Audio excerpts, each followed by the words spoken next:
रविंद्र जी, मैं सीधे आपके पास आते हुए, क्योंकि बार बार चाइना के संदर्भ में जिक्र हो रहा है और चीन को लेकर अक्सर देश की राजनीति भी हिंदुस्तान के भीतर गरमाई रहती है।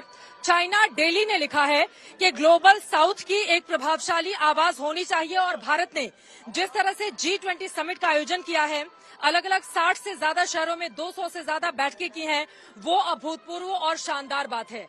अगर चीन भी ऐसा लिखने को मजबूर हुआ है तो उसके पीछे क्या देख रहे हैं आप, रविंदर जी?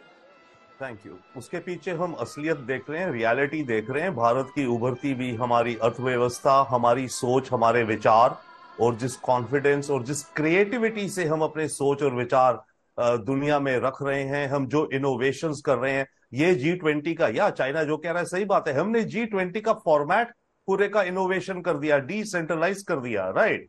और एंड जो आउटकम डॉक्यूमेंट्स भी, जो मुद्दे ऐड करे गए, आर्टिफिशियल इंटेलिजेंस जो कि फ्यूचर की जॉब्स भी हैं, फ्यूचर के चैलेंजेस भी हैं, startups, think tank 20, youth 20, civil 20, इस तरह के हमने जितने कुछ वर्किंग ग्रुप पहले थे पर हमने ज्यादा बढ़ाए।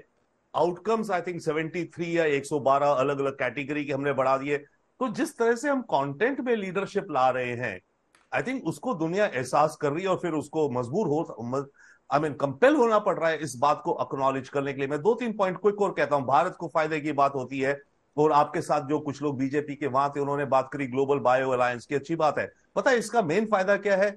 ये श्योर बायोफील्ड्स में हमारी पार्टिसिपेशन बढ़ेगी, इत्यादि इत्यादि। बट ये जो ग्लोबल अलायंस है, इसका सेक्रेटेरिएट जो बनेगा मोस्ट प्रॉब्ली फिर भारत में बनेगा। दुनिया में जो वर्ल्ड ऑर्गेनाइजेशंस हैं, like world health organisation, ILO, food agriculture organisation इत्यादि, इन सब के हेडक्वार्टर्स केवल या तो न्यूयॉर्क में या जिनीवा या रोम या पेरिस में है।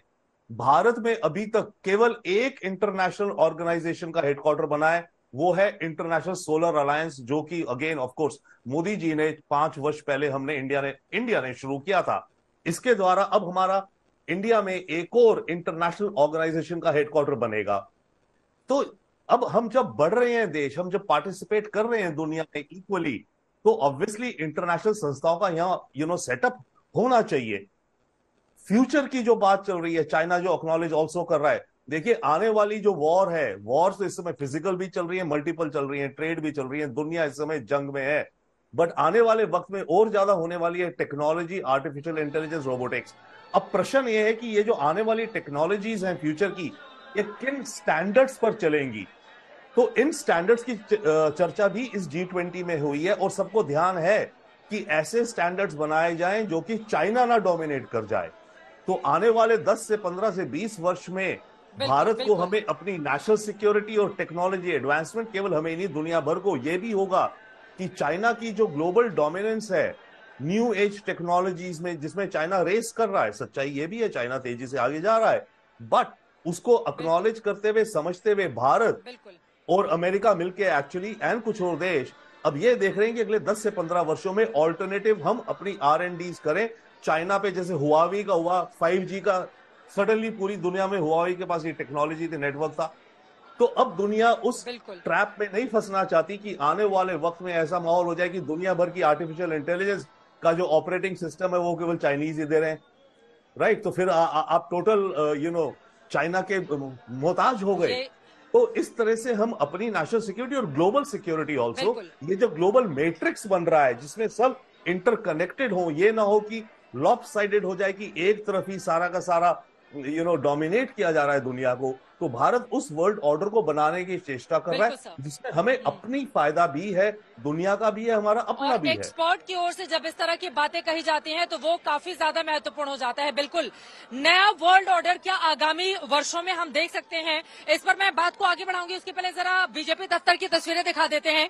यहाँ पर भव्य आयोजन चल रहा है, कार्यकर्ता जोश से इस वक्त लबरेज हैं और यहाँ पर इंतजार किया जा रहा है प्रधानमंत्री नरेंद्र मोदी का भारत माता की जय और वंदे मातरम के नारे लगते हुए भी आपको दिखाई दे रहे हैं। यही वो जगह है, इधर आ जाइए अशोक जी। इस रास्ते से गुजरते हुए देखिए यहाँ पर कतारबद्ध होकर जो कार्यकर्ता है वो इंतजार करेंगे प्रधानमंत्री नरेंद्र मोदी के, और यहाँ पर पूरे के पूरे हिस्से को बेहद खूबसूरती से सजाया गया है। यहाँ पर कार्यकर्ता आप देख पा रहे हैं इंतजार में है।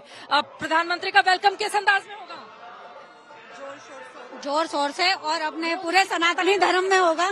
जय श्री राम। अच्छा रहा, बहुत अच्छा रहा। इतने देशों के हमारे प्रतिनिधि आए और हमारे देश को मिली है सबसे बड़ी बात, और उसकी अध्यक्षता भी हमारे आदरणीय मोदी जी ने की है। अब जो वो दिन दूर नहीं जब हमारा देश दोबारा सोने की चिड़िया कहलाएगा। सोने की चिड़िया बनने की ओर अग्रसर है भारत। बिल्कुल बिल्कुल, सोने की चिड़िया था, है और रहेगा। कैसे वेलकम होगा पीएम का? बहुत वेलकम, बहुत होना चाहिए। और दुनिया तो थैंक्स कर ही रही है मोदी जी का, लेकिन आज हम कार्यकर्ता उनका परिवार के लोग। ये दिलचस्प है, देखिए जब भी कोई बड़ी कामयाबी हासिल होती है तो बीजेपी के कार्यकर्ता हैं वो जो थैंक यू मोदी जी ऐसे करते हुए बड़े बड़े होर्डिंग्स भी लग जाते हैं, यहाँ पर भी पूरे इंतजाम हो जाते हैं। लेकिन आज ये कार्यकर्ता अलग अंदाज में स्वागत करने के लिए आए हैं। एक बार मैं चाहूंगी चारों तरफ की आप तस्वीरें दिखा दीजिए अशोक जी। आप देखिए किस तरह से कार्यकर्ताओं के पहुंचने का सिलसिला लगातार जारी है।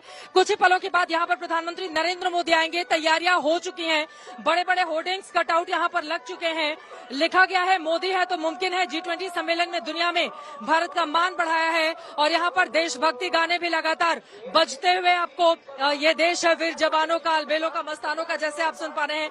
कुल मिलाकर जोश आइए, जल्दी जल्दी एक एक प्रतिक्रिया ले लेते हैं। क्या कहेंगे, कैसे वेलकम होगा प्रधानमंत्री का?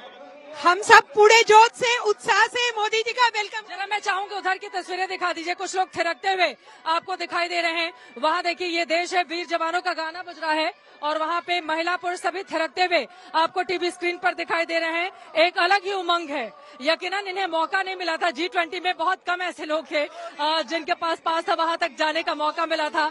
इनको आज यहाँ पर बीजेपी दफ्तर में सेलिब्रेशन का मौका मिला है और आप देखिए किस तरह से देशभक्ति गाने पर गाते हुए, थिरकते हुए ये लोग दिखाई दे रहे हैं। जोश इन सभी का हाई है।